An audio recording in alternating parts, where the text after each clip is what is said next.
La collaborazione tra istituzioni rafforza il Paese.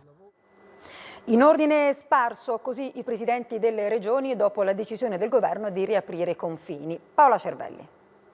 Non c'entrano i rapporti nord-sud, le guerre di religione.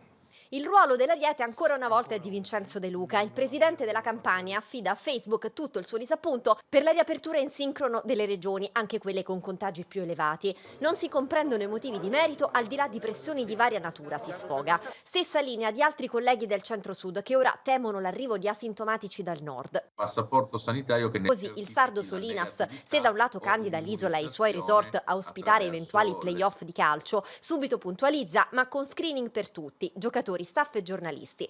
Il siciliano Musumeci prevede un'estate a turismo speciale. Di diverso avviso Iole Santelli. La sua Calabria annuncia è pronta ad accogliere tutti, anche i lombardi, e invita il sindaco Sala.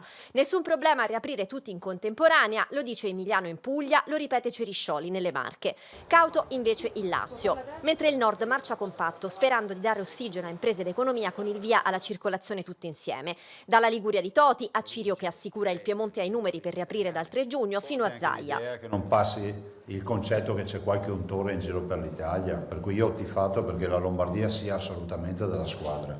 Le posizioni travalicano gli schieramenti, così Musumeci da destra condivide le battaglie del PD De Luca, un grandissimo lo definisce, e Zaia comprende le posizioni del sardo Solinas, che con la Lega è stato senatore, ma le patenti sanitarie, gli ricorda, proprio non si possono dare.